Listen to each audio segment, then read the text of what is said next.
Oke, selamat siang. Assalamualaikum warahmatullahi wabarakatuh.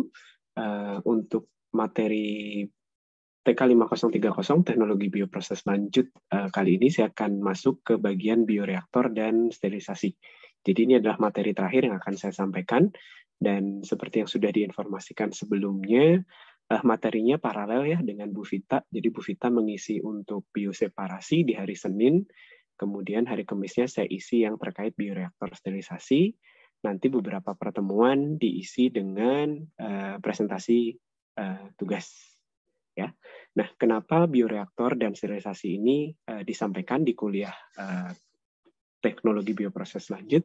Ini karena pada dasarnya mirip dengan industri proses ya. Jadi industri bioproses pun itu inti utamanya itu adalah reaksi. Dan reaksinya kalau di bioproses jalannya di dalam yang namanya fermentor atau disebut juga dengan bioreaktor karena isinya adalah biokatalis. Dan kenapa dimasukkan juga sterilisasi? Karena seperti yang sudah pernah dijelaskan sebelumnya, ini kalau di bioproses ya yang khas dari bioproses itu karena Anda menggunakan biokatalis, dan biokatalisnya ini dimungkinkan itu berupa sel mikroba ataupun sel yang lain yang sifatnya adalah kultur murni gitu ya. Jadi Anda mungkin biokatalisnya harus benar-benar menggunakan satu jenis sel saja. Sehingga untuk menjaga kondisinya itu tetap bisa berjalan dengan baik, selnya tidak terkontaminasi, maka salah satu yang perlu dilakukan pada tahapan industri bioproses itu adalah sterilisasi. Nah, ini materinya saya gabung saja nanti biar sekalian menjelaskannya. Oke, kita masuk dulu ke bioreaktor ya. Jadi sebetulnya sebelum merancang bioreaktor, jadi yang namanya merancang bioreaktor itu pada dasarnya Anda akan merancang ukurannya, kemudian Anda sebelum merancang ukurannya mungkin Anda perlu menentukan tipe dan mode operasinya ya. Jadi tipe dan mode operasi itu apakah Anda akan jalankan secara batch atau secara kontinu. Ya, kalau secara kontinu itu apakah akan menggunakan sistem reaktor yang sistemnya tangki, atau kalau model idealnya adalah CSTR, ya, atau ya.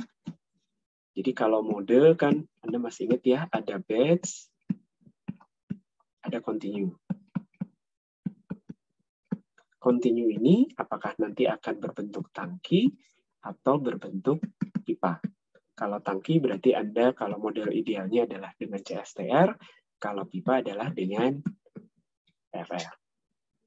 Ya. Setelah memilih mode maupun jenis reaktornya, ini sebenarnya dalam merancang bioreaktor itu Anda perlu menentukan kondisi operasinya.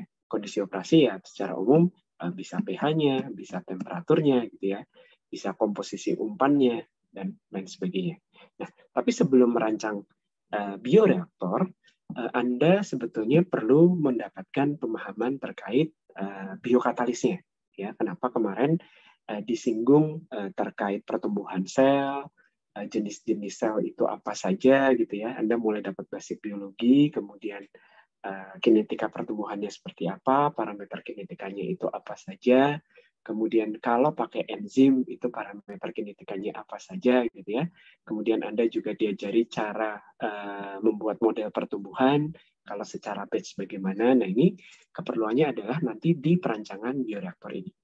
Perancangan itu nanti ya setelah menentukan mode, kemudian bentuknya, itu kan Anda perlu menentukan ukurannya. Ya. Ukurannya ini biasanya dispesifikasi dengan volume. Ya. Nah, volume ini kita bisa dapat dari mana? Secara umum Anda tentukan volume reaktor itu dari menyusun model reaktor yang dibasiskan ke neraca massa. Ini mungkin di kuliah TRK lanjut harusnya sudah disinggung ya. Jadi mungkin beberapa materi akan mirip. Nah, karena ini kita kuliahnya di teknik kimia gitu ya, kemudian prosesnya itu adalah untuk di skala industri. Jadi kalau untuk proses skala industri dan kita membicarakan tentang reaksi gitu ya, reaksi atau kalau bioproses namanya fermentasi gitu ya. Kalau pakai sel ya, ketika membicarakan reaksi fermentasi, kriteria yang dikejar atau yang menjadi parameter tolok ukur untuk keberhasilan suatu reaksi ya, itu adalah produktivitas. Mungkin Anda pernah dengar istilah konversi gitu ya, konversi atau yield gitu ya. Kemudian ada laju reaksi, nah, ya. Kemudian ada yang namanya produktivitas.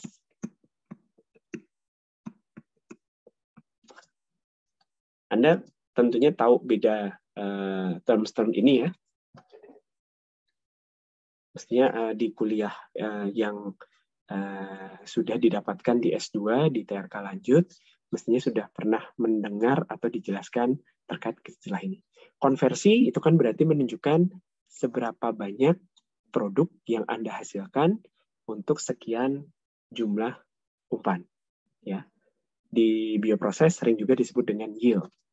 Ya, jadi konversi. Si konsentrasi reaktan ini berkurang seberapa banyak dibandingkan konsentrasi awal. Kan konversi itu kan C0 dikurangi C dibagi C0. Ya.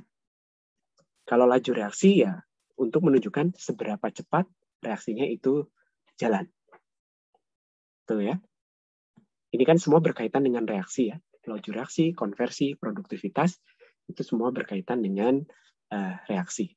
Nah, kalau kita bicara dengan proses reaksi dan skalanya adalah skala industri, Anda tidak mungkin mematok kriteria konversi yang setinggi-tingginya atau konversi 100% gitu.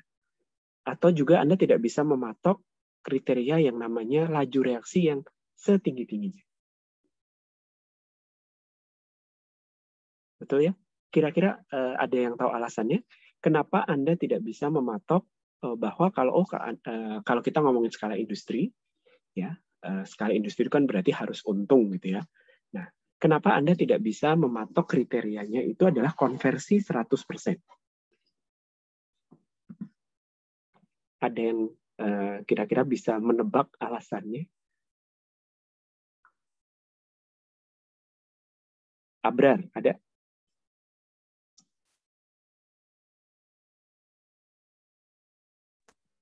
Ada, Pak. Ya. Kenapa Anda tidak bisa mengejar konversi 100% dalam suatu reaksi? Yang mau dilakukan kalau skala menurut industri? saya karena kalau pas setelah di scale up itu untuk mengimplementasikan sesuai di skala lab R&D-nya itu ada faktor-faktor X yang ibaratnya itu susah untuk diimplementasikan persis seperti skala lab-nya ketika R&D. Misalnya kalau ketemu si yield-nya 100% gitu, Pak.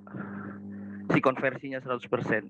Jadi ketika scale up di skala industri itu ada faktor-faktor X yang nggak bisa diimplementasikan gitu, Pak.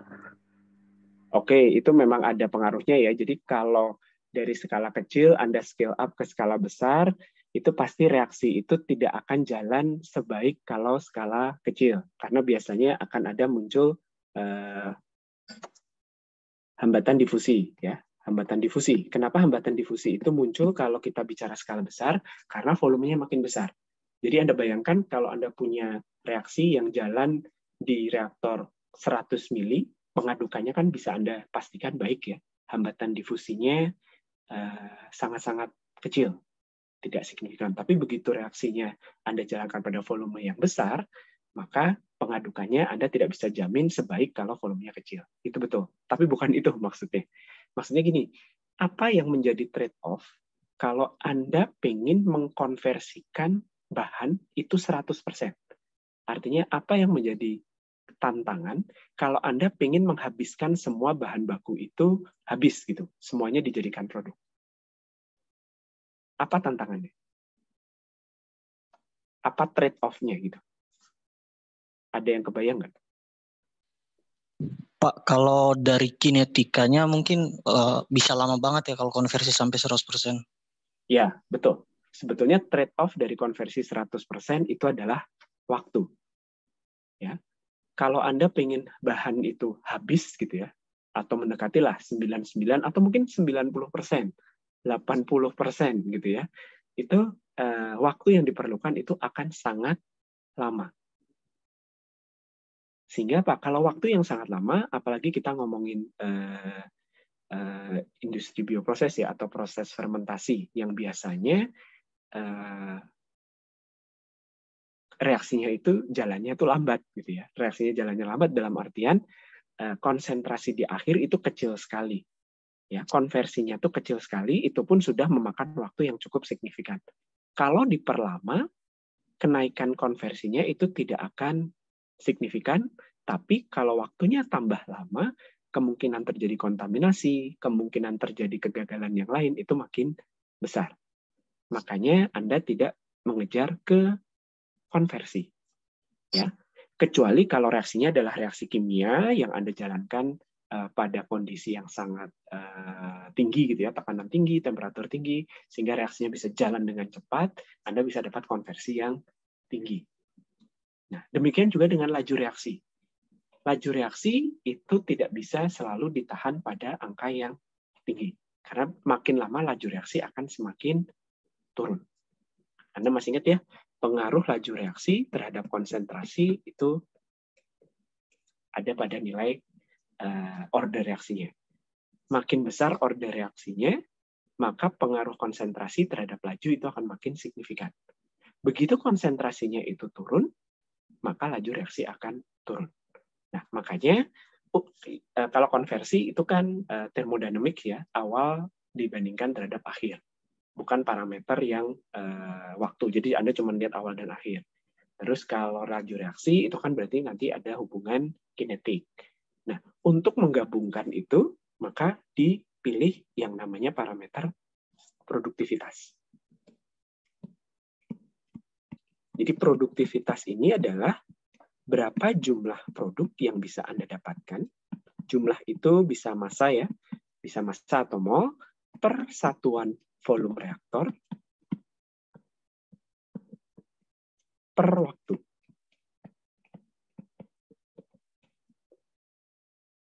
Ya, jadi ini definisi produktivitas sel ya, berarti berapa jumlah sel yang bisa Anda hasilkan. Karena kalau bioproses kan produknya bisa berupa si biomasa atau si biokatalisnya kan, karena ini juga nambah banyak. Per volume reaktor per waktu. Ya. Jadi untuk sekian volume reaktor per jam katakanlah ya, Anda bisa dapat produknya itu berapa. Ya, sehingga nanti produk ini kalau dijual itu visible gitu ya. Karena Anda bisa mendapatkan jumlah yang cukup untuk bisa visible. Maka dikejarnya adalah produktivitas. Jadi di thermodynamics dan ada parameter kinetik yang disatukan. Makanya volume reaktor itu menjadi penting untuk menentukan produktivitas. Bisa dipahami ya? Jadi secara umum yang dikejar itu adalah produktivitas. Anda bisa dapat berapa nih persatuan waktu, persatuan volume reaktor. Ada yang mau ditanyakan dulu? Baik, kalau tidak ada. Saya mau nanya Pak. Yuk, silakan. Masalah yang produktivitas itu, kalau misalnya, kalau secara logika saya, kalau misalnya volume reaktornya dibuat besar, sebesar mungkin gitu Pak, pasti produktivitasnya semakin besar kan Pak? Belum tentu, karena ini kan per volume ya. Jadi nanti satuannya itu adalah kilogram per liter per jam misalnya. Nah, masalahnya gini, kalau Anda perbesar volume reaktor, kan tadi ada hambatan difusi yang muncul ya. Betul nggak? Jadi ada kemungkinan perpindahannya atau difusinya itu makin signifikan sehingga dia bisa menurunkan laju reaksi sehingga dia bisa menurunkan jumlah produk. Kalau secara real ada pengaruh ke situ. Seharusnya kalau tidak ada perubahan di hambatan perpindahan ya, atau tidak ada perubahan di hambatan difusi, ketika reaktornya semakin besar, produktivitasnya sama dong ya. Karena sudah dibasiskan per volume reaktor. Per liternya berapa, bisa dapat berapa kilogram per jam.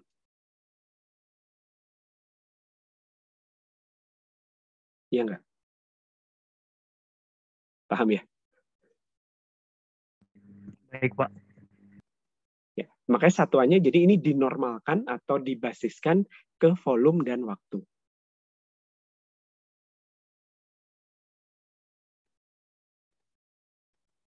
Nah, tentunya kalau Anda menambah jumlah reaktor, jumlah produk per jamnya nambah. Betul. Jadi bukan produktivitasnya yang nambah, tapi jumlah per waktunya nambah. Tapi kalau produktivitasnya harusnya sama. Dan biasanya yang dipilih adalah bukan memperbesar reaktornya, tapi menambah reaktornya. Mungkin tadi yang dimaksudkan itu ya. Kalau reaktornya makin gede, iya, jumlah per waktunya sama. Jumlah per waktunya naik. Tapi kalau produktivitasnya harusnya sebanding, linear kan. Jadi harusnya sama. Produktivitas itu tidak dipengaruhi ukuran reaktor. Karena sudah ada satuan per volume reaktor. Oke ya? Ada lagi yang mau ditanyakan? Oke. Yang batch kan kita sudah pernah pelajari ya. Kalau yang batch, Anda dapatkan fasa pertumbuhan. Nah, kalau di reaktor kontinu, Anda sudah dapat kuliah TRK lanjut belum ya?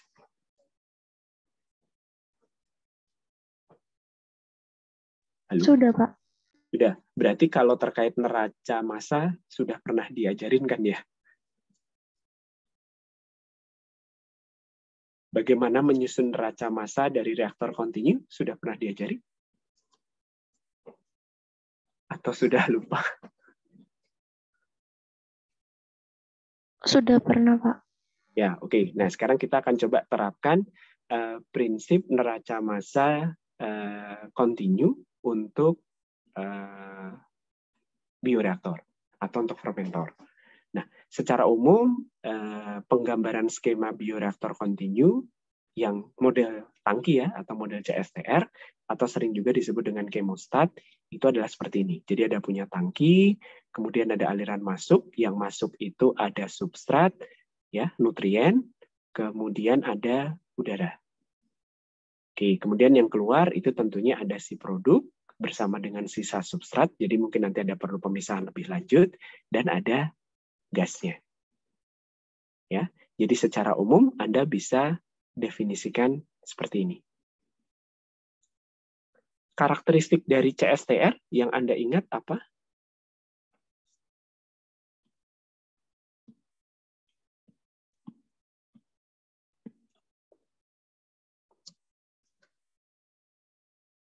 Apa karakteristik dari CSTR?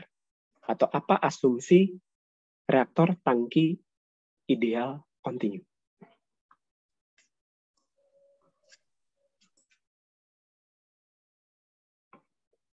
Silahkan yang mau jawab.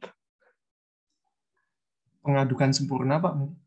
Oke, pengadukan sempurna. Setelah ada pengadukan sempurna, apa yang terjadi atau pengadukan sempurna itu menunjukkan apa?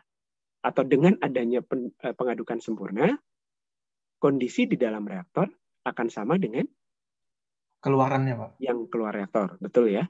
Jadi itu perlu Anda ingat. Oke, kemudian di sini Anda bisa susun neraca massa CSTR untuk bioreaktor. Jadi Anda bisa lihat yang masuk itu ada F itu adalah debit ya, debit atau laju alir umpan meter kubik per jam misalnya. Kemudian S0 itu adalah konsentrasi substrat awal. Kemudian X0 itu adalah konsentrasi sel awal. Itu bisa diasumsikan 0 ya. Di awal Anda bisa asumsikan umpan itu tidak mengandung sel. Kemudian P0 itu adalah konsentrasi produk awal. Anda bisa asumsikan juga 0. Umpan tidak mengandung produk. Nah, setelah masuk ke dalam CSTR, fermentasinya jalan, substratnya akan berkurang, kemudian selnya akan nambah, produknya akan terbentuk. Ya, sehingga di dalam itu ada S, ada X, ada P. Sehingga yang keluar itu juga akan ada S, ada X, ada P. Sama. Karena yang ada di dalam reaktor akan sama dengan yang keluar reaktor. F masuk, laju alir masuk, ya tentunya akan laju alir masuk tentunya akan sama dengan laju alir keluar. Ya, sehingga volume reaktor yang disebut dengan volume reaktor itu adalah volume kerja reaktor. Itu adalah volume cairan yang ada di dalam reaktor. Oke, kalau Anda tahu volume kerja, ya, kemudian Anda tahu laju alir, Anda bisa ngitung apa? Ini meter kubik, ini meter kubik per jam.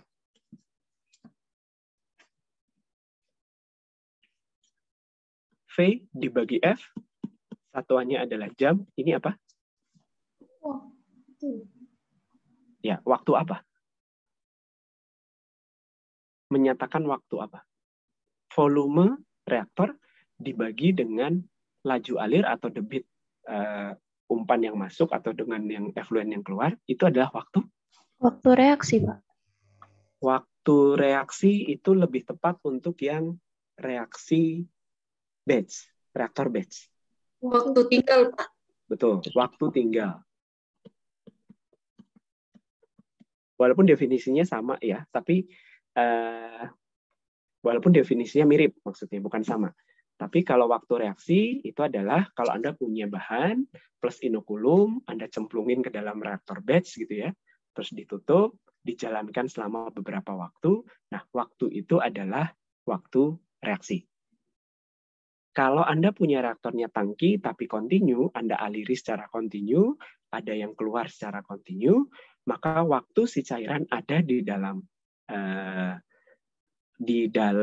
reaktor itu juga adalah namanya waktu tinggal. Walaupun sebetulnya ya selama waktu tinggal itu terjadi reaksi. Definisinya mirip, tapi tidak sama gitu ya. Tapi Anda masih ingat, Anda paham ya bahwa V per F itu adalah waktu tinggal. Waktu si cairan itu ada di dalam reaktor. Makin cepat F-nya, ya, makin cepat debitnya, ketika F-nya itu makin naik, maka waktu tinggalnya akan semakin turun. Ya. Ketika F-nya makin besar, laju alirnya makin kencang, maka waktu tinggal cairan di dalam akan semakin kecil. Bisa dipahami ya? Oke, itu diingat dulu. Ya. Sekarang kita lihat neraca massa si CSTR. Nah, karena kita bicara bioproses ya, itu ada substrat, ada sel, ada produk, maka kita bisa menyusun neraca massanya itu ada 3 komponen. Neraca massa substrat, neraca massa sel, dan neraca massa. Sekarang kita lihat satu persatu. Yang sel dulu. Ini apa?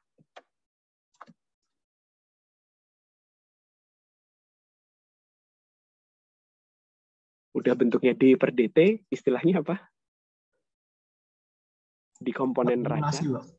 Ya, ini adalah laju akumulasi.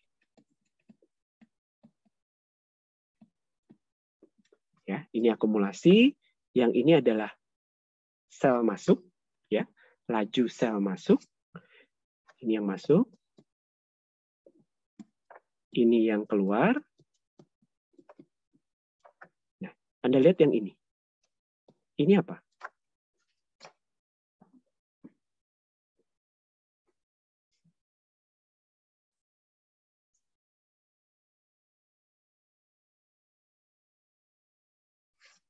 Kalau yang ini adalah laju sel masuk, ini adalah laju sel keluar, yang paling kanan adalah laju akumulasi sel, yang ini laju apa dari sel, dan ini laju apa dari sel.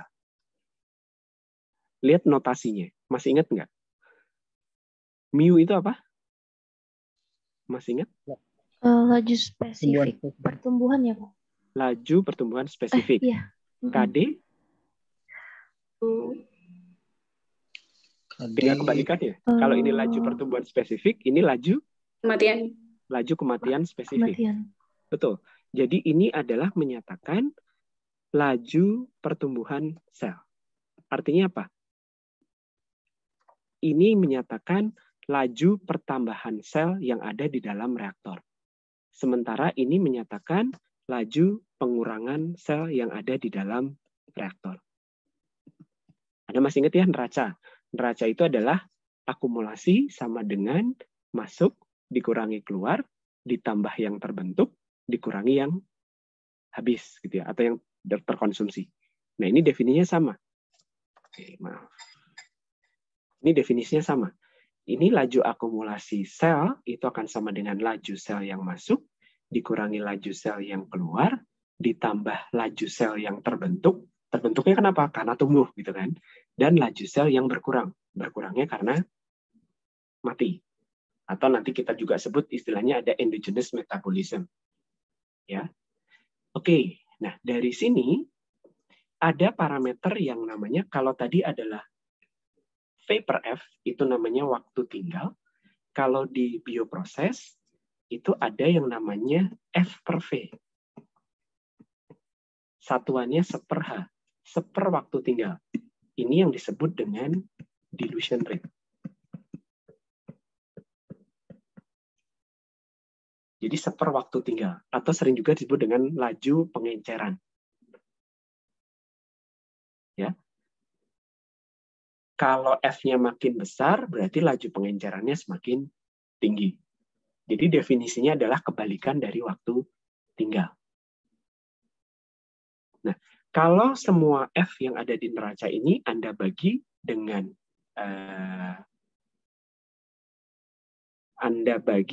V, ya. Jadi semua Anda bagi dengan volume reaktor. V-nya ini semua volume reaktor ya. Anda bagi dengan volume reaktor, Anda dapat persamaan ini.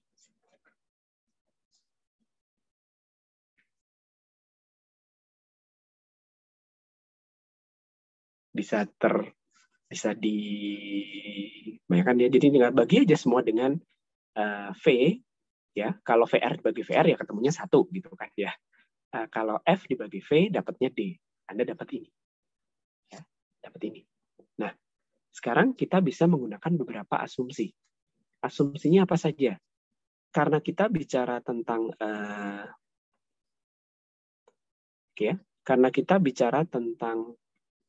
CSTR, berarti bisa diasumsikan CSTR itu mengalami kondisi steady state. Ya. Tidak ada laju akumulasi. Tidak ada perubahan konsentrasi sel terhadap waktu. Terus tadi juga kita mengasumsikan di umpan itu tidak ada sel yang masuk. Ya, di aliran masuk itu tidak ada selnya. Jadi X0-nya 0. Terus kita asumsikan laju pertumbuhan itu jauh lebih signifikan dibandingkan dengan laju kematian. Ya, sehingga yang namanya endogenous metabolism dan laju kematian itu diabaikan. KD-nya 0.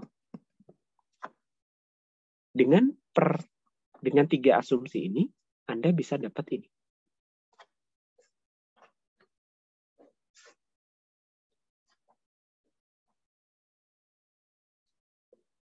Oke ya, dengan definisi mu-nya itu adalah persamaan monod. Anda masih ingat ya, jangan dilupakan. Nah, apa yang Anda amati dari persamaan ini? Mu G sama dengan D. Mu tadi apa? Laju pertumbuhan spesifik. D adalah dilution rate. F dibagi volume reaktor. Debit dibagi dengan volume reaktor. Apa yang Anda amati dari ini? Ini dan ini.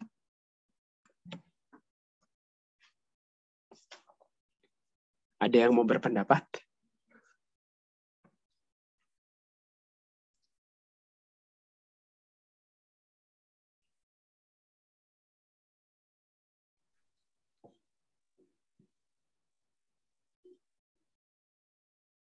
Silakan. Mungkin Pak, Ya. mu sama dengan D. Misalnya F-nya kita tingkatkan, berarti kan mu-nya makin gede juga. Bakterinya berarti makin banyak gitu ya Pak? Betul. Ya.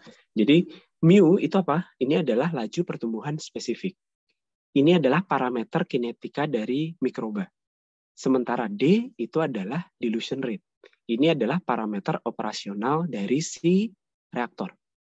Ya. Jadi artinya apa? Anda bisa mengatur seberapa cepat selnya itu tumbuh. Di CSTR ya. Di CSTR dengan asumsi-asumsi tertentu ya, yang tadi sudah kita bahas, Anda bisa mengatur seberapa cepat mikrobanya tumbuh. Caranya bagaimana? Dengan mengatur dilution rate. Oke, kalau dari sini Anda bisa lihat S itu adalah konsentrasi sisa substrat. Konsentrasi sisa substrat itu hanya bergantung pada D. Ya, selain bergantung pada μm dan Ks. μm dan Ks kan parameter miliknya si mikroba ya. Jadi kalau mikrobanya sudah tertentu dengan substrat yang tertentu, ya kan sudah Anda masih ingat ya cara menentukan μm dan Ks-nya. Artinya μm dan Ks-nya sudah tertentu. Kalau pasangan mikroba dan substratnya sudah tertentu. Nah, dengan mikroba yang sudah tertentu tadi, konsentrasi sisa substrat ya yang belum bereaksi itu hanya dipengaruhi oleh D, tidak dipengaruhi oleh S0. Mau S0 ini selama jenis substratnya sama ya. Selama jenis substratnya sama, Anda mau naikkan konsentrasi S0-nya, konsentrasi substrat awal, selama D-nya itu tetap, dilution rate-nya tetap, laju alir masuknya tetap, sisa substratnya tetap. Kok bisa? Apakah ini bisa terjadi di reaksi kimia biasa? Jadi konsentrasi awal Anda tambah gitu ya, tapi ternyata konsentrasi sisa substratnya atau konsentrasi sisa reaktannya cuman tetap segitu gitu. Ini yang beda dengan reaksi kimia biasa. Kalau reaksi kimia tentunya tidak bisa terjadi ya. Reaksi kimia pasti konsentrasi sisa reaktan itu akan dipengaruhi oleh konsentrasi reaktan awal. Tapi kalau di bioproses, di fermentasi, tidak begitu. Selama laju alirnya sama, walaupun konsentrasi awalnya naik atau turun, sisa substratnya tetap. Kok bisa? Kenapa? Ada yang kira-kira bisa menebak jawabannya?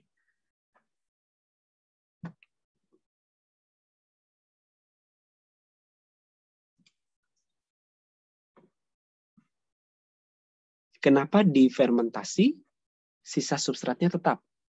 Hanya dipengaruhi oleh D, tidak dipengaruhi oleh S0. Risha. Ada Risha? Ada, Pak. Bisa menebak alasannya? Kalau sekarang belum bisa, Pak. Oke. Kembali lagi ya, ini adalah proses fermentasi.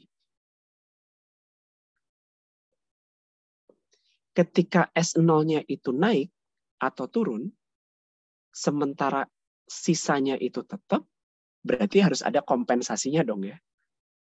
Kompensasinya kira-kira kemana?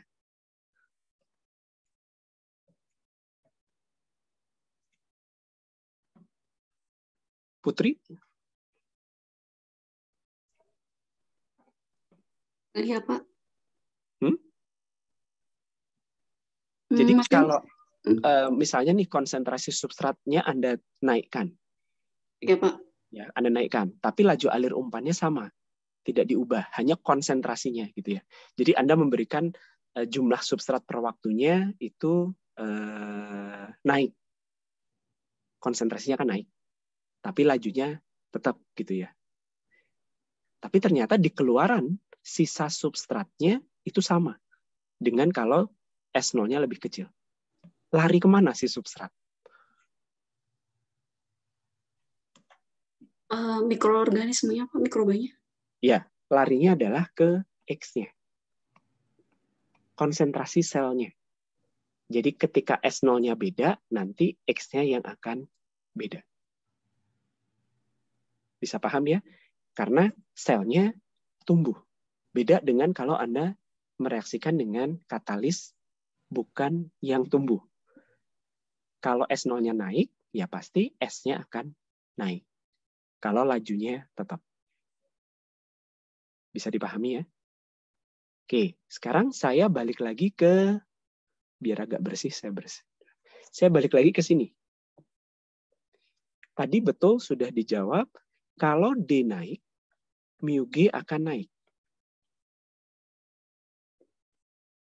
Oke, kira-kira kalau dengan sistem CSTR seperti ini akan berlangsung terus-menerus nggak? Kan tadi caranya menaikkan D itu adalah dengan menaikkan F. Untuk menaikkan dilution rate, Anda kan D tadi adalah F per VR ya. Untuk menaikkan D-nya, Anda naikkan F. Ya. Dari persamaan ini, ketika D naik, mu-nya naik. Menurut Anda, ini berlaku secara terus-menerus nggak? Maksudnya D-nya terus naik, mu G-nya akan terus naik. Atau ada batasnya? Ada batasnya sepertinya, Pak. Kenapa? Karena kalau dia ditambahkan terus-menerus dan belum dikeluar, nanti dia akan sampai pada konsentrasi jenuh. Yang jenuh apanya?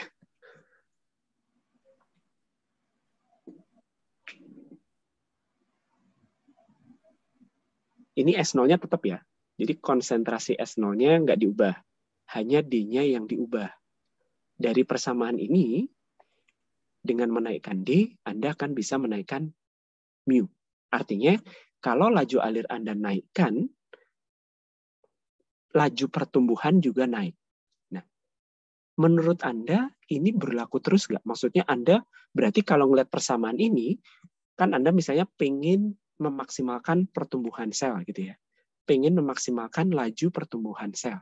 Berarti alirkan saja umpannya dengan debit yang sangat-sangat tinggi. Itu betul nggak?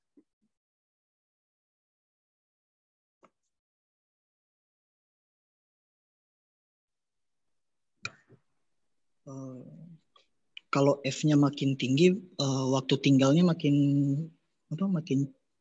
cepat ya, Pak. Oke, kalau waktu tinggalnya makin cepat? Bakterinya itu, mikroorganismenya belum sempat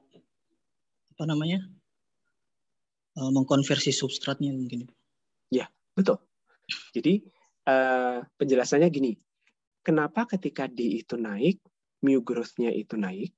Karena pada dasarnya Anda memberikan substrat lebih banyak, ya. Karena kan lebih cepat ya. Jadi dalam waktu yang lebih cepat itu substratnya lebih banyak. Sehingga pertumbuhan selnya akan menjadi lebih baik. Sehingga mu-nya juga naik. Tapi hati-hati, ini kan continue ya. Makin cepat yang masuk, berarti juga makin cepat yang keluar. Artinya, isi reaktor itu akan dikeluarkan dengan lebih cepat. Atau betul, tadi disebutnya adalah waktu tinggalnya akan makin cepat.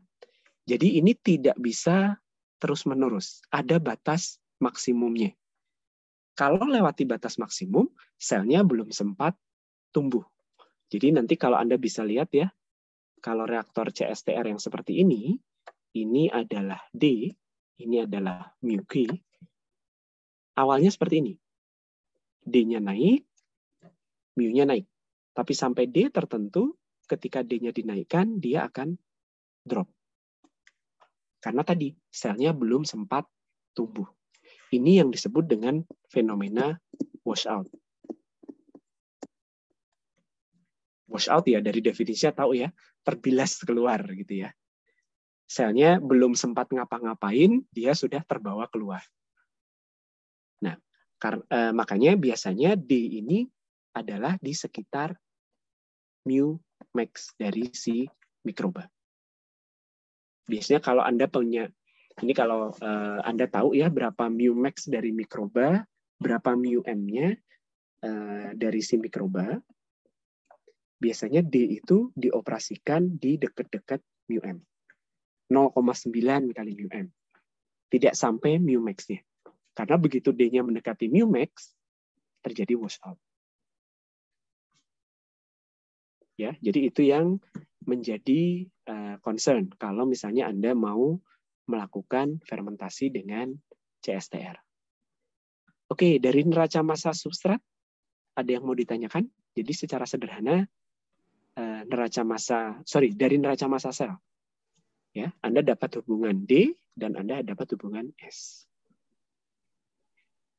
Oke, sekarang kalau yang substrat, kita lihat ya, ini adalah akumulasi, ini adalah substrat masuk, ini substrat keluar. Nah, yang ini apa? Kalau lihat notasinya, yang ini adalah substrat. Kalau substrat tidak mungkin terbentuk kan ya, terkonsumsi, berarti tandanya kan minus-minus semua. Ini yang pertama adalah substrat yang terkonsumsi karena jadi sel. Ya. Kan substrat itu dimanfaatkan oleh biokatalis, satu adalah untuk menjadi sel, yang ini adalah substrat yang terkonversi karena jadi produk.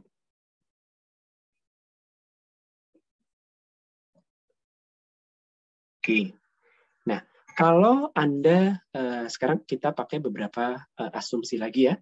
Satu adalah steady state.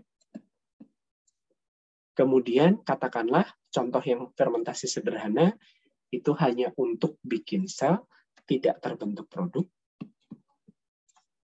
Maka neraca massa substrat itu isinya hanya ini. Anda bisa dapatkan hubungan ini.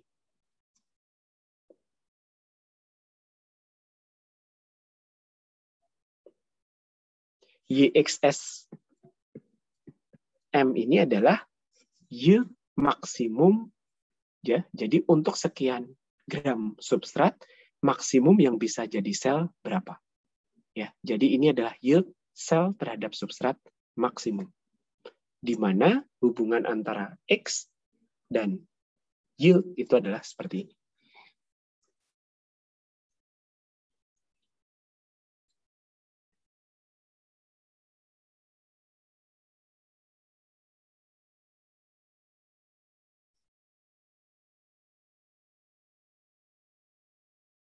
Oke, sehingga Anda bisa dapatkan hubungan sel terhadap substrat awal, ya, kalau X dipengaruhi oleh S0. Kalau tadi S tidak dipengaruhi oleh S0 dan dilution rate. Oke, sampai di sini ada yang mau ditanyakan dulu? Ini mungkin nanti kalau Anda perlu menyusun neraca, Anda bisa memahami ya. Saya ingin bertanya mengenai massa sel yang tadi, Pak. Oke.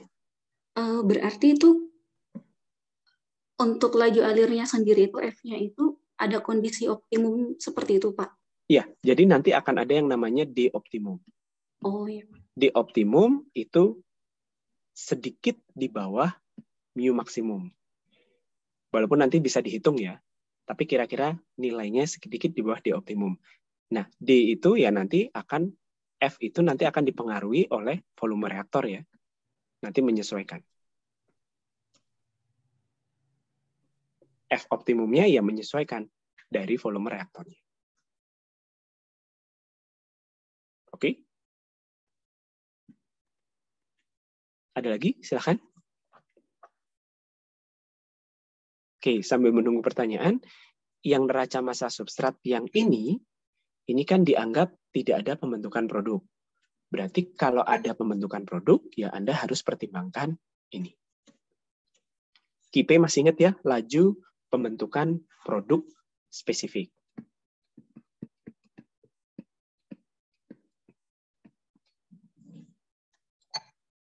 Oke, nah kalau terjadi endogenous metabolism, ya kalau sebelumnya kan kita tidak menganggap ada endogenous metabolism. Kalau terjadi endogenous metabolism, maka D-nya tidak sama dengan mu G, tapi sama dengan mu net. Di mana mu net itu adalah mu G dikurangi KD. Nanti persamanya disesuaikan. Ini saya tidak akan menjelaskan persamaannya secara detail ya, tapi kira-kira Anda tahu bagaimana cara membangun neracanya. Oke. Bagaimana dengan neraca massa produk? Sebetulnya kalau neraca massa produk sama ya. VR dP per dt sama dengan F dikalikan P0 minus F dikalikan P ya. Oke, ditambah produk yang terbentuk. VR KP dikalikan X. Bentuk awalnya ini.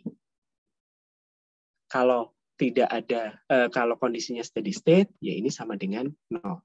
Di umpan tidak ada P0, ini sama dengan 0, sehingga tinggal ini. F dibagi VR, itu nanti akan sama dengan D. Sehingga Anda dapat ini. DP sama dengan KP dikalikan X. Lalu Anda bisa dapat hubungan antara substrat dengan KD. Neraca substratnya bisa Anda sesuaikan, neraca selnya bisa Anda sesuaikan.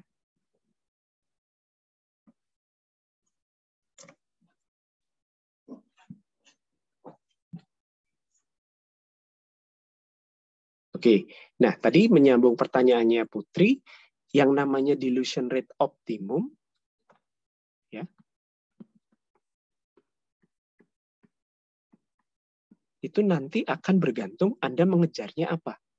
Apakah produktivitas sel atau produktivitas produk, ya? Apakah X atau P? Produktivitas sel itu adalah DX. Produktivitas produk itu adalah DP. Dilution rate dikalikan X. Kalau produktivitas produk, ya dilution rate dikalikan P. Gitu aja ya, satuannya kan sama ya. X itu adalah konsentrasi, konsentrasi itu adalah massa per volume. Kemudian D itu adalah per jam. Nah, sehingga Anda bisa hitung, kalau menggunakan DX, ya, jadi sebetulnya nanti kan X itu kan persamaannya mana tadi? Ini ya, yang ini. Ya, jadi yang namanya produktivitas produk itu adalah D dikalikan X ini. Nah, nanti kalau secara matematis dilution rate optimum untuk produktivitas sel itu adalah DDX per DD sama dengan 0. Gitu aja. Nanti Anda dapat ini. Ini kalau yang dikejar adalah produktivitas sel. Dengan catatan KD-nya tidak diperhitungkan. P-nya juga tidak diperhitungkan.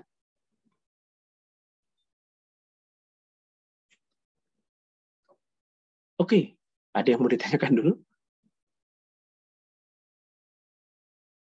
Oke, perhitungan-perhitungannya sekali lagi tidak saya jelaskan secara detail ya, karena kuliah ini juga tidak ada ujian menghitung. Tapi kalau kalian merasa perlu untuk mempelajari yang perhitungan detailnya, kalian bisa lihat rekaman perkuliahan bioreaktor yang S1 di YouTube. Nanti di bagian ini akan lebih dijelaskan dengan detail. Oke, sampai sini ada yang mau ditanyakan dulu? Baik, kalau tidak ada saya lanjutkan. Nah, sekarang masih berlanjut ke produktivitas. Ya, bioproses itu yang umum digunakan itu adalah reaktor batch. Yang umum digunakan adalah batch dan CSTR. Oke, sebelum kita membandingkan produktivitasnya batch dengan produktivitasnya CSTR, Anda ingat nggak kalau pertimbangan awal milih batch atau milih CSTR itu melihat apanya? Mungkin di kuliah TRK sudah sempat disinggung. Nadia, ada? Iya, Pak. Secara umum Anda itu kalau mau milih ya, ketika mau memilih mode batch atau mode CSTR, itu biasanya berdasarkan apa? Sebelum ngomongin produktivitas dan yang lain-lain. Paling umum berdasarkan apa? Yang kelihatan itu apa? Volume. Volume. Atau jumlah bahan yang mau diolah. Betul. Jadi volume atau jumlah bahan yang mau diolah. Kalau dikit biasanya pakai batch, kalau banyak pakai CSTR. Iya. Ya, rata-rata seperti itu ya. Nah, di sini kita membandingkan dengan lebih detail. Jadi dibandingkan produktivitasnya antara si batch dengan CSTR. Oke, nah sekarang kalau batch ini sebetulnya rumusnya mungkin tidak usah terlalu dipusingkan gitu ya. Kalau di batch, Anda perlu menghitung berapa sel yang bisa dihasilkan ya, jumlah massa sel yang bisa dihasilkan, dan waktu yang diperlukan. Kalau waktu yang diperlukan sebetulnya, Anda masih ingat ya? Kan begini, kalau yang dicari adalah produktivitas sel, maka waktu yang diperlukan itu kan biasanya Anda itu sampai sini ya. Dari sejak fase adaptasi sampai selesai fase eksponensial. Karena setelah itu massa selnya tetap. Tapi ini batch, hati-hati. Ini ditambah lagi waktu yang lain-lain. Karena batch itu kan Anda butuh waktu persiapan, waktu loading, dan waktu unloading. Ini yang disebut dengan TI. TI atau TL ya. Jadi TL itu sebetulnya adalah lag phase-nya, kemudian loading-nya, dan unloading-nya. Ditambah waktu yang diperlukan untuk fase eksponensial. Oke ya, karena X maksimum kan nanti ada di sini. Oke, kemudian kalau massa sel maksimum yang bisa dihasilkan atau jumlah massa sel yang bisa diproduksi itu sekian.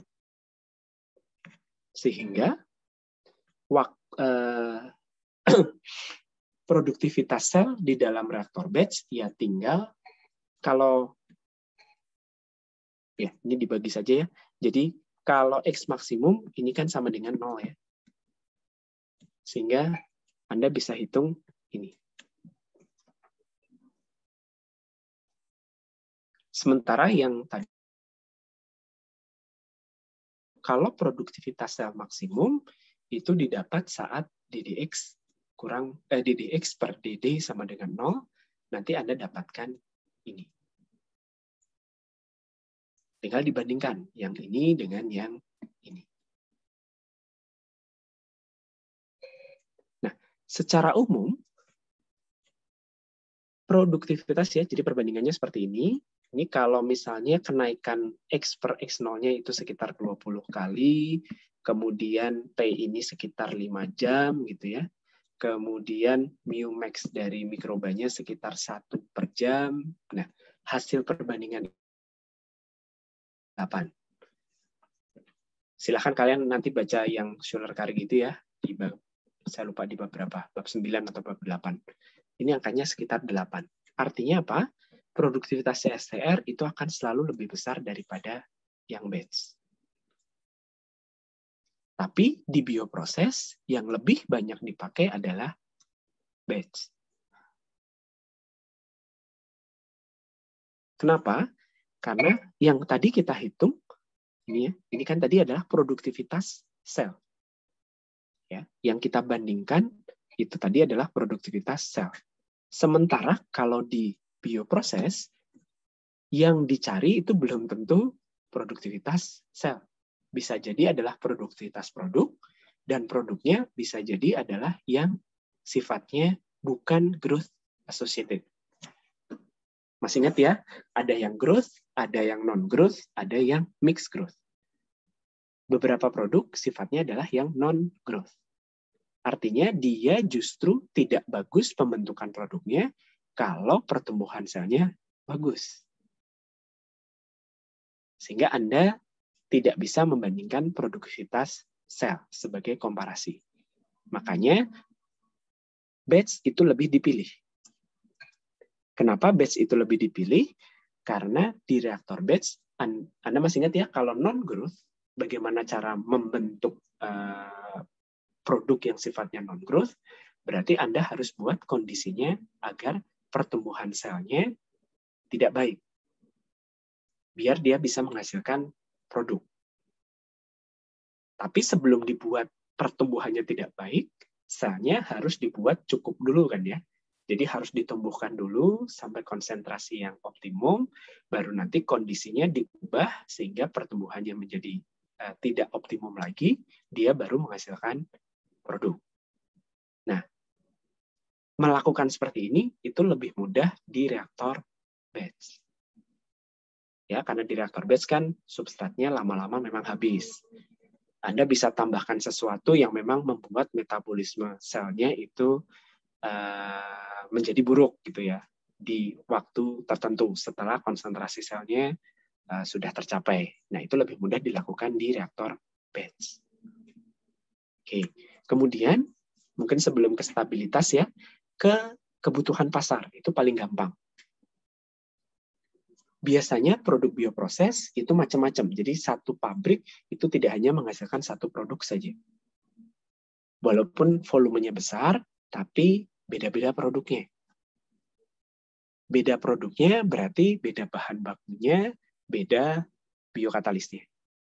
Nah, kalau udah beda, susah ya kalau continue ya. Kalau continue kan berarti Anda harus menyiapkan tangki bahan, pompa, reaktor, tangki penampungan. Nah, begitu mau ganti kan berarti itu harus dibongkar semua, dibersihin semua, diulang gitu ya. Nah, itu lebih gampang dilakukan dengan mode batch. Kemudian operasional, reliabilitas, itu juga lebih mudah. Reaktor batch itu lebih mudah dikendalikan. Mengendalikan dia tidak terjadi kontaminasi, sterilisasi peralatannya lebih mudah gitu ya. Makanya dipilih yang batch. Terutama kalau terjadi kontaminasi, ya,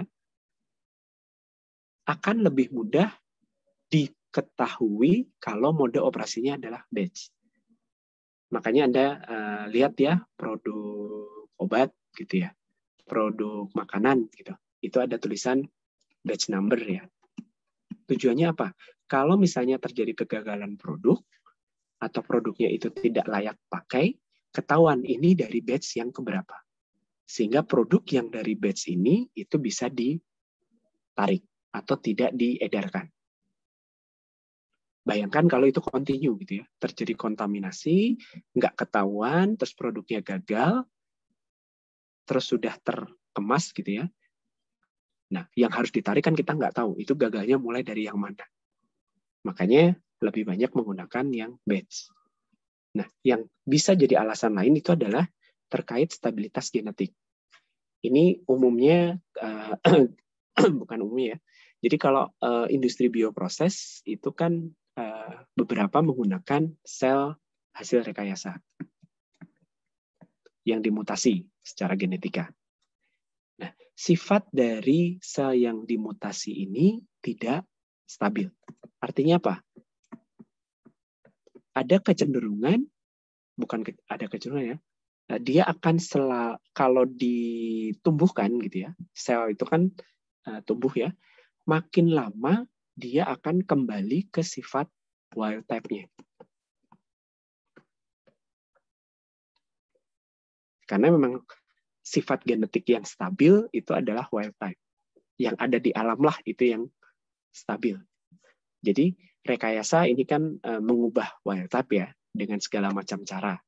Nah, wild type yang rekayasa ini tidak stabil, dia akan kembali ke wild type. Nah, kalau dioperasikan atau kalau sel ini digunakan dalam operasi yang kontinu, kan dia tumbuh ya, tumbuh, nanti lama-lama dia balik ke wild type. Yang wild type ini pun kecepatan pertumbuhannya akan lebih baik daripada yang rekayasa. Sehingga nanti lama-lama dia akan balik ke sifat wild type. Kalau balik ke sifat wild type bagaimana? Produktivitasnya turun. Produktivitas produk ya.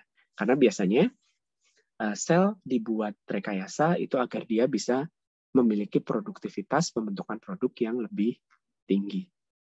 Nah, begitu dia balik ke wild type, ya pembentukan produknya turun. Kalau continue, susah mengendalikannya. Berarti kan harus dibongkar lagi. Nah, kalau batch, ya, sel kan bisa digunakan berulang ya. Jadi mungkin di batch berikutnya, sel dari reaktor sebelumnya itu dipakai lagi. Mungkin produktivitasnya masih oke. Kemudian kalau sudah dipakai di batch berikutnya. Nanti kan bisa diamati ya penurunan produktivitasnya. Begitu itu sudah tidak layak gitu ya, pakai inokulum yang baru, yang sel rekayasa yang baru. Ini lebih mudah dilakukan dengan mode yang batch. Oke, sampai situ ada yang mau ditanyakan dulu?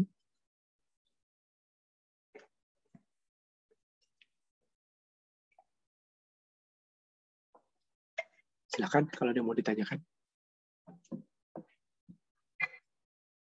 Oke, nah mungkin kalau reaktor batch, kinetika sudah diajarin ya. Jadi kalau sekarang kita masuk ke bentuk reaktor. Ya, jadi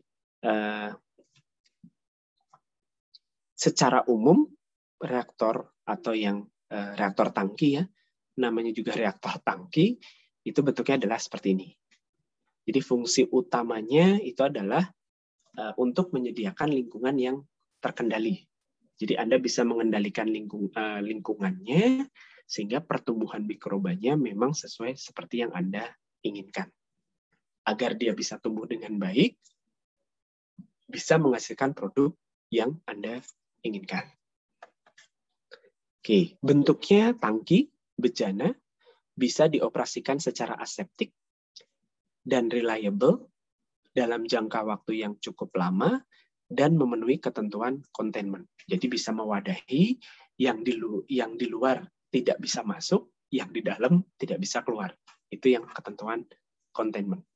Kemudian memungkinkan untuk dilakukan aerasi dan pengadukan yang memadai tanpa merusak si mikrobanya.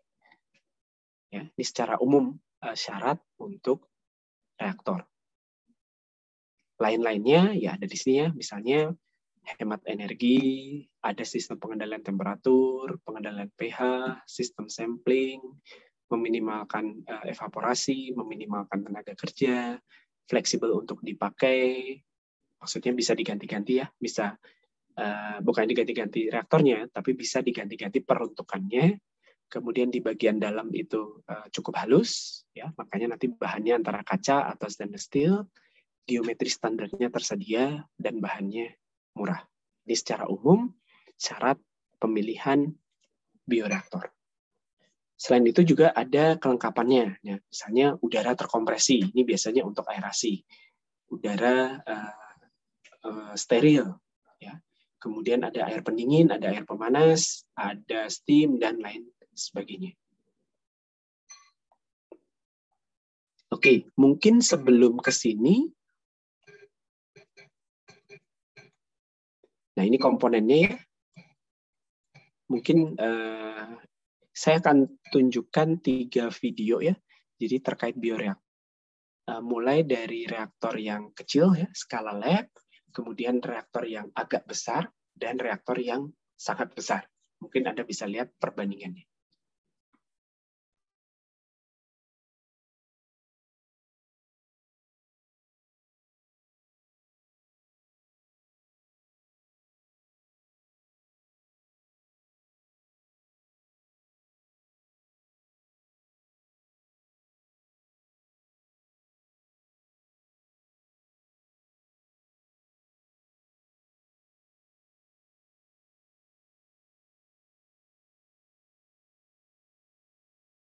Ini pertama adalah reaktor yang skala lab.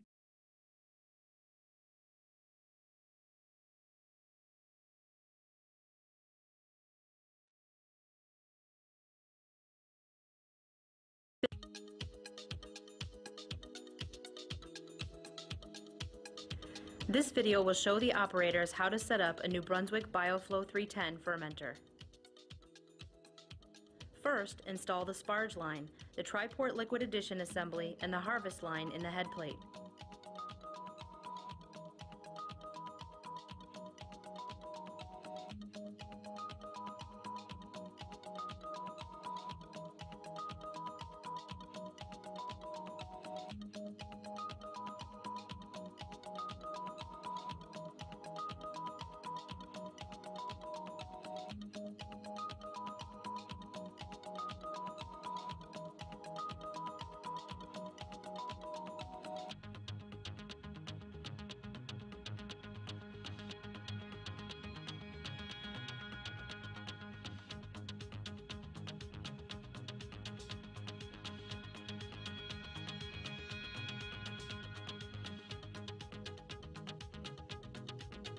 Then install the baffle inside the glass vessel. Carefully install the vessel head plate and secure the top metal ring with threaded screws.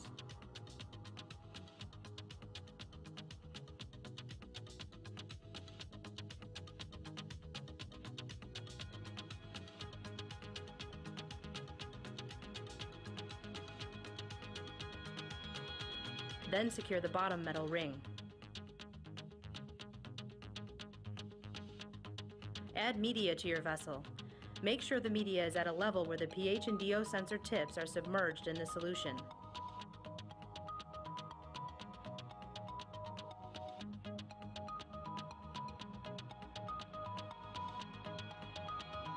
The pH sensor needs to be calibrated prior to the autoclave cycle. The pH sensor is calibrated using 2 external buffer standards of known pH. Once the sensor is calibrated, carefully install it on the head plate using a compression fitting into one of the PG 13.5 head plate ports. Compression fittings are used to adjust sensor length inside the vessel if necessary. It is important to make sure that the compression fittings are properly assembled. See the operating manual for more information on compression fittings. Carefully install the DO sensor.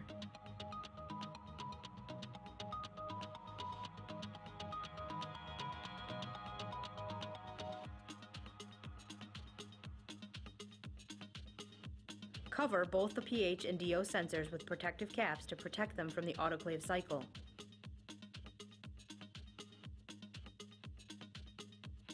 Install the sampling assembly.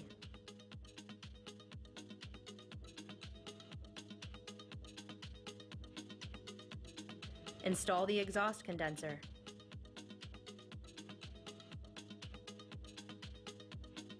Install a sparge filter on the sparge line and an exhaust filter on the top of the exhaust condenser.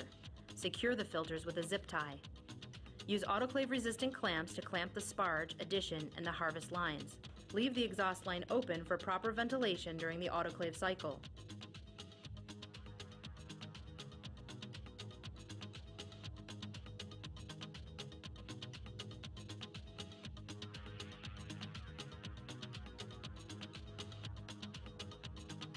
Loosen the sample bottle about 1/2 turn. To protect the filters from any heat damage during the autoclave cycle, cover them with aluminum foil.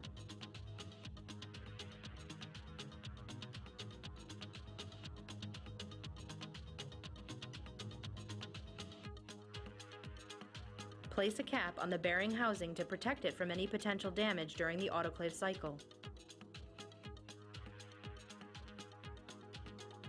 Insert the thermowell. Install the level sensor if it's required for your culture.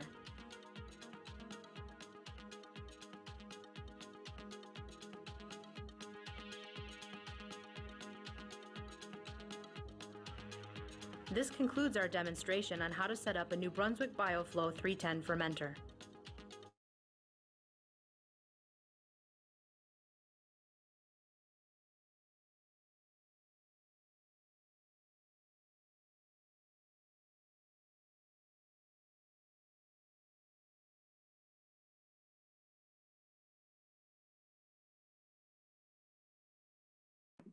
Oke, mungkin sebelum saya lanjutkan ke video yang berikutnya. Nah, tadi kan sudah terlihat ya, jadi bentuk reaktornya tadi seperti ini. Ini untuk ini suara saya terdengar? Terdengar, Pak. Oke, bentuk reaktornya kira-kira seperti ini ya, yang tadi ditunjukkan di video. Seperti ini. Jadi bahannya adalah kaca. Bodinya, tangkinya adalah kaca. Kemudian di atas ini ada yang namanya head plate, itu dari logam. Kemudian ada probe-probe-nya. Kemudian disusun ya, tadi ada probe untuk kelengkapannya sebetulnya macam-macam ya. Jadi ada tangki, ada pengaduknya, ada spargernya, dan lain sebagainya. Nanti kita akan lihat komponen masing-masing. Kenapa kaca? Karena permukaannya halus. Kenapa harus halus? Agar mudah dibersihkan. Karena kita tahu ya, di selama proses fermentasi itu kan ada medium. Medium itu isinya nutrisi, kemudian ada punya sel. Sel akan tumbuh. Nah, ini kan akan ada bagian yang melekat, yang bersentuhan dengan dinding bagian dalam. Nah, ini harus bisa ketika fermentornya itu mau digunakan untuk keperluan berikutnya, sebelumnya kan dia harus dibersihkan. Nah, pembersihannya itu harus benar-benar baik. Tidak ada yang boleh melekat di sisa-sisa yang melekat di permukaan dalam. Kalau terjadi, kenapa? Nanti akan mengkontaminasi proses berikutnya. Nah, yang gede ini, apanya? Ini adalah pengendalinya. Jadi kalau misalnya tadi kan, jadi controllernya, ada komputernya, sehingga nanti kalau misalnya ada perubahan pH, ya nanti dia akan mengisi larutan asam atau basa secara otomatis. Nah, kalau ukurannya agak besar, atau ukurannya sangat besar, bahannya sudah bukan lagi kaca, tapi menjadi stainless steel. Ya, sebelum saya masuk ke bagian-bagian yang detailnya, ini ada 2 video ya terkait ukuran yang agak besar dan besar. Jadi Anda bandingkan bahannya seperti apa, tadi sudah disinggung ya, kemudian sistem pengendaliannya seperti apa.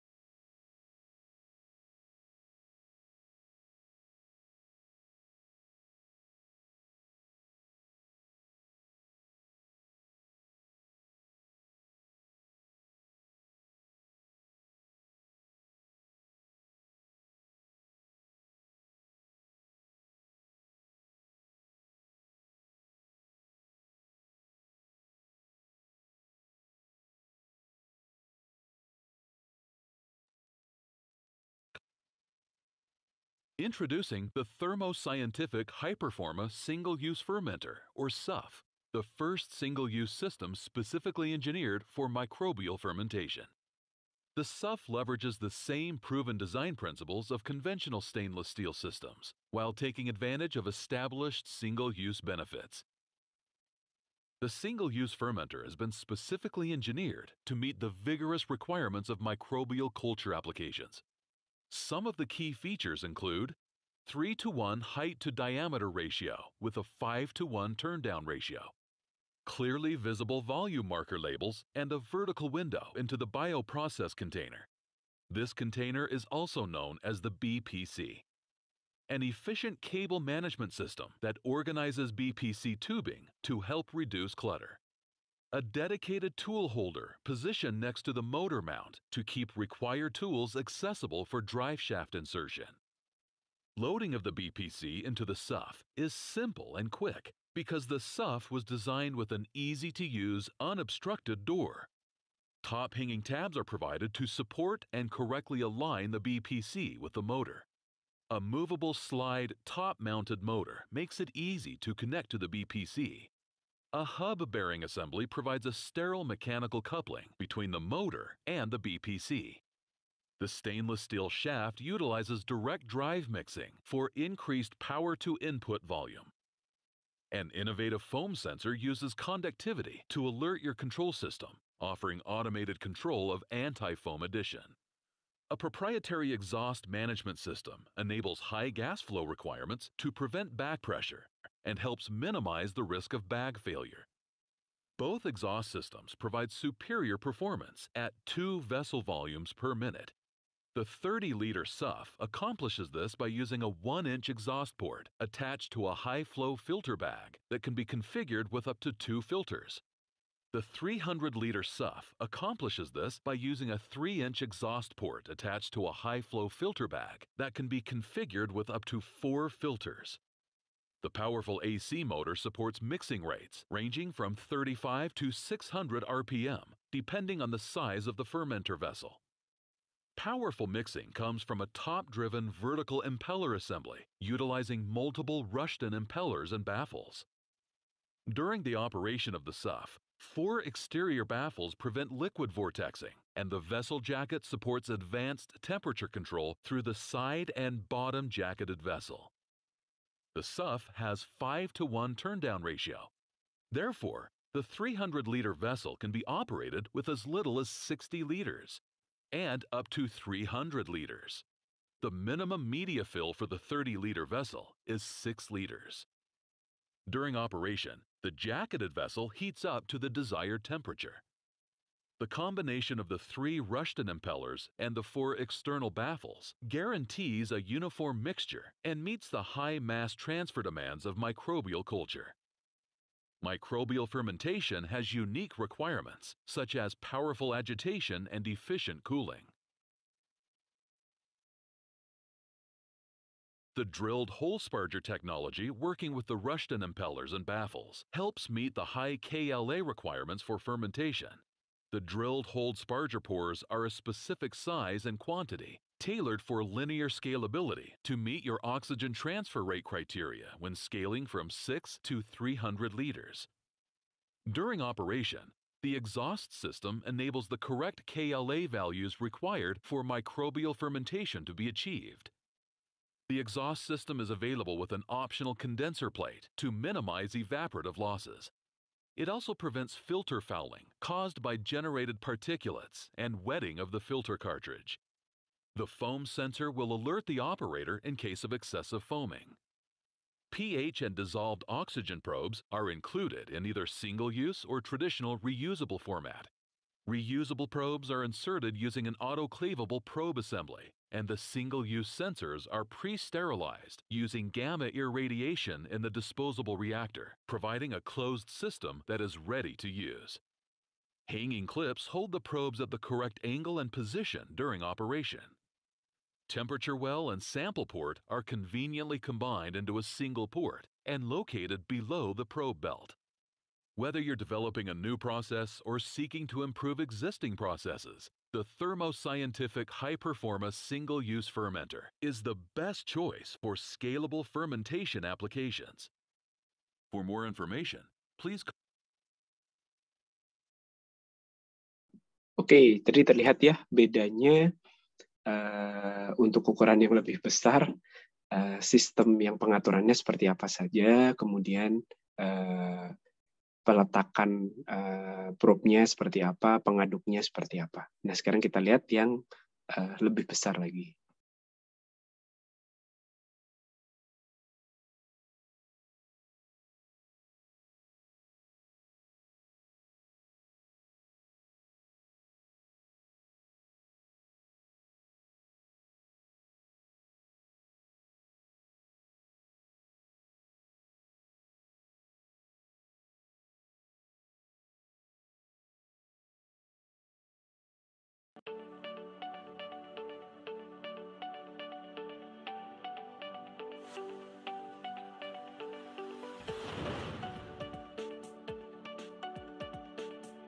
TNIC-Bio is a high-tech company specializing in the manufacture of bioreactor systems.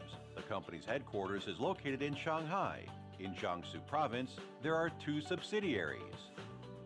The company has built a modern scientific research and manufacturing base integrating pressure vessel design and manufacture, pipeline process design and manufacturing, electric control integration, and software development.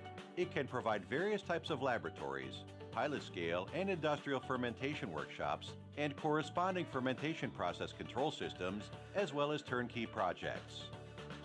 The bioreactor systems are widely used in biopharmaceuticals, organic acids, health foods, vaccines, enzyme preparations, biological feeds, biological pesticides, biological fertilizers, etc.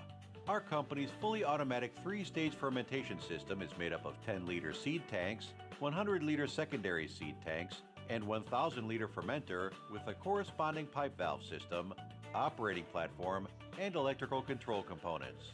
The inoculation amount is 10%. The system has automatic control for stirred speed, temperature, anti-foaming, pH, DO, tank pressure, and gas flow. The system also has flame-free protection, as well as feeding, sampling, and transferring seed system. The risk of contamination caused by traditional inoculation sampling and other operations is eliminated to the maximum extent possible. The system is equipped with the lid automatic lifting function, and the electric gear push rod is equipped with safety wires for increased protection and improves the safety of personnel during operation. The automatic fermentation system has 3 independent stages. This enables it to meet the requirements of small tests and large batches. The sterilization, cooling, and temperature control operations in the fermentation process are independent of each other. Features include 1. Lid with electric lifting system, abandoning the traditional pneumatic lifting device, using the electric gear push rod as a lifting mechanism. With safety wires for protection, the operator can safely operate the equipment. The cover can be opened for impeller replacement and gradual adjustment. 2. No flame protection inoculation. It abandons the traditional method of using the flame burning peak to burn the inoculation port to quickly inoculate or insert the needle. It uses a no flame protection method to carry out the inoculation. After the bacteria seed, feed liquid and feeding components are sterilized off-site, the feeding port and the peristaltic pump are docked, the in-situ steam disinfected the connection port, then the bacteria seed is pumped into the seed tank by the feeding peristaltic pump. This is a more safe and reliable means that eliminates the traditional method of relying on artificial experience, and there is no risk of contamination. 3. No flame protection sampling. As with a non-flame protected feeding method, the sampling bottle and the sampling component are sterilized off-site, then the sampling port and online sterilization port are docked. After the sterilization is completed, the corresponding valve is opened for online aseptic sampling. This method is safe and reliable, and there is no risk of contamination. 4. Sterile transferring bacteria seed. The transferring pipeline is independent of the seeding tank and the liquid receiving tank, and can be SIP and CIP independently. The online SIP can be carried out on the transferring pipeline before the bacteria seed needs to be transferred.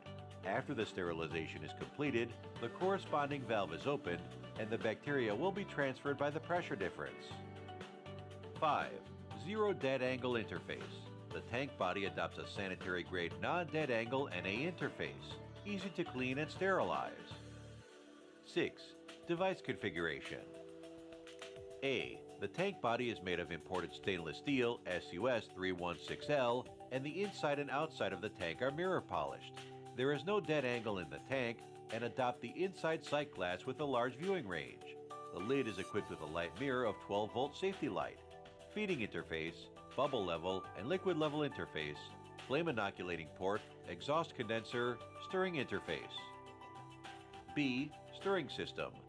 It adopts top of the tank equipped mechanical sealing system, imported machine seal, stainless steel SUS 316L mixing paddle, anti-foaming paddle, AC gear motor and frequency converter combination.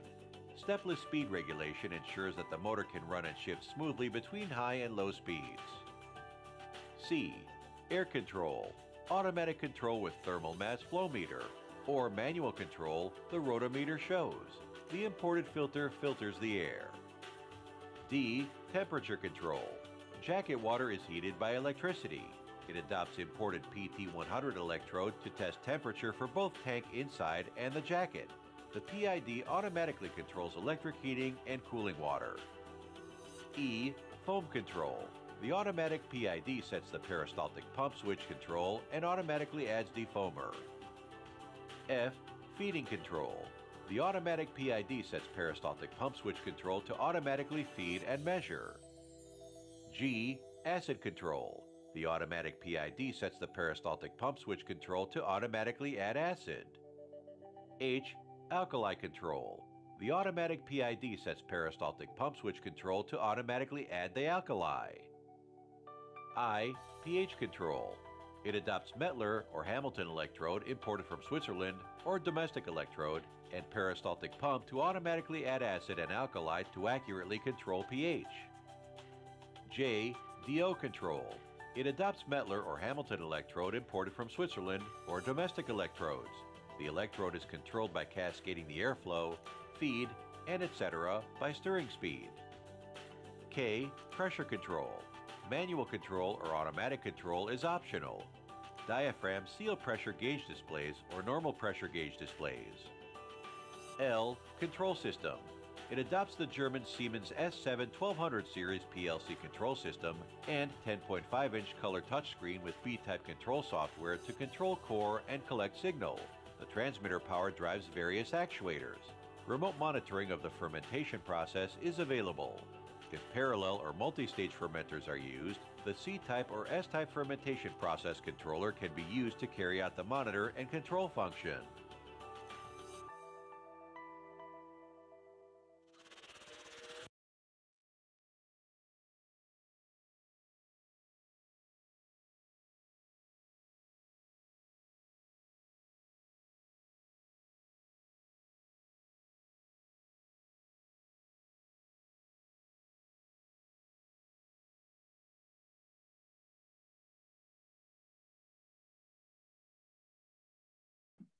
Baik, dari 3 video tadi Anda bisa bandingkan ya. Kalau yang video pertama itu yang reaktornya skala lab itu paling volumenya 1 sampai 3 liter saja. Terus tadi di video kedua Anda bisa lihat itu 30 sampai 300 liter dan yang di video 3 itu adalah yang volumenya 1000 liter. Dan Anda bandingkan bagaimana bahannya, kemudian peralatan yang disematkan atau yang dipasangkan di reaktor tadi itu apa saja, seberapa kompleks, pengendaliannya seperti apa, Anda bisa bandingkan. Tapi pada dasarnya, reaktor itu perlu memberikan perlindungan terhadap kontaminasi atau menjaga kondisi selama berjalannya proses fermentasi, kondisi di dalam reaktor itu harus selalu aseptis. Sehingga desain dari reaktor itu harus memfasilitasi ini. Selain aseptis, juga memenuhi prinsip containment tadi ya, menjaga agar biokatalis itu tetap berada di dalam reaktor, berada di dalam sistem dan tidak keluar dari sistem, tidak mengkontaminasi di luar. Oke, kemudian terkait aseptis ini makanya perlu ada sterilisasi ya. Nanti kita akan bahas lebih detail. Nah, yang perlu disterilisasi itu pada dasarnya adalah mediumnya, kemudian fermentornya, kemudian adalah sistem perpipaannya. Selain itu, udaranya. Karena kan Anda mungkin perlu mengaerasi ya, perlu mengaerasi si bakterinya, sehingga udara yang masuk pun itu harus steril. Nanti caranya kita akan bahas di belakang. Nah, selama proses fermentasi itu kan Anda harus melakukan pengadukan. Kemudian Anda harus menambahkan inokulum misalnya. Anda harus menambahkan nutrisi. Anda harus menyampling. Mungkin terjadi foaming sehingga Anda harus menambahkan zat anti foaming gitu. Nah, ini perlu diperhatikan karena mungkin Anda perlu buka tutup valve ya, ada aliran masuk atau ada aliran keluar dari reaktor walaupun tidak continue, tapi ini tetap perlu diperhatikan agar tetap berada dalam kondisi aseptis. Sehingga desain reaktornya pun itu harus memenuhi kebutuhan. Nah, kalau reaktornya semakin besar, untuk sterilisasinya terutama ya, nanti ada metode yang namanya cleaning in place. Oke, dari sini dulu ada yang mau ditanyakan. Kalau bahan tadi sudah disebutkan ya, yang kecil itu bahannya gelas, kalau yang besar itu adalah stainless steel. Stainless steel tadi pakai XX316 ya, stainless steel yang grade yang tinggi, kemudian buat sehalus mungkin. Kelengkapannya ya ada tangkinya, ada pengaduknya, dan lain sebagainya. Sampai sini dulu ada yang mau ditanyakan?